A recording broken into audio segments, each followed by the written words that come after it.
देखिए कांग्रेस आज से नहीं, आजादी के बाद से और 65 साल तक लगभग उन्हीं की सरकार रही और तमाम वायदे किए थे।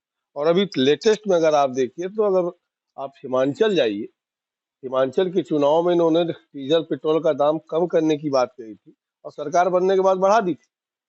तो ऐसे वादों का जब तक उसका क्रियान्वित ना हो, उसका कोई जनता विश्वास करने वाली। अगर आप बेरोजगारी का सेंसेक्स देखेंगे ना और गरीबी रेखा का सेंसेक्स देखेंगे, जो नीति आयोग की रिपोर्ट आई है कि इस देश में 25 करोड़ लोग गरीबी रेखा से बाहर निकले हुए।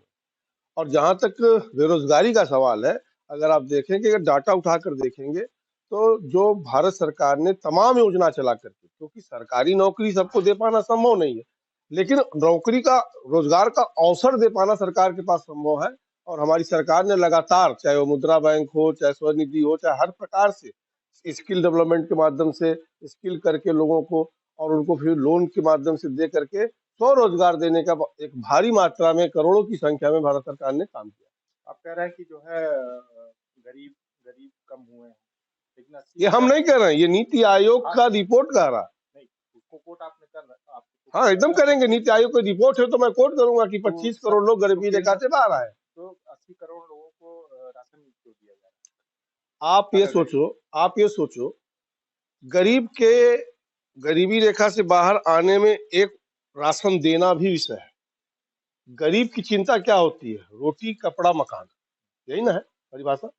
और अगर गरीब के ऊपर से एक बोझ ये हट गया कि हमको कम से कम भोजन की चिंता नहीं करनी है, तो उसकी एक चिंता तो कम हुई ना।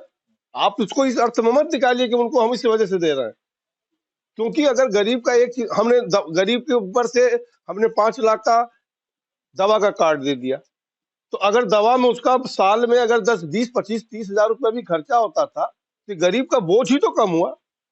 तो ये कहना कि 80,000 को हम राशन दे रहे हैं इसलिए गरीबी रेखा से बाहर लोग नहीं आए, गरीबी रेखा का एक अलग मानक होता है। हम तो गरीबों को सहयोग कर रहे हैं, जैसे किसानों को हम किसान सम्मान निधि दे करके 6,000 रुपया सहयोग कर रहे हैं, उसी प्रकार से गरीबों का दवा हम मुफ्त कर रहे हैं, गरीबों को हम खाने की व्यवस्था कर रहे हैं, ताकि इससे कहीं ना कहीं गरीब के ऊपर बोझ कम हो।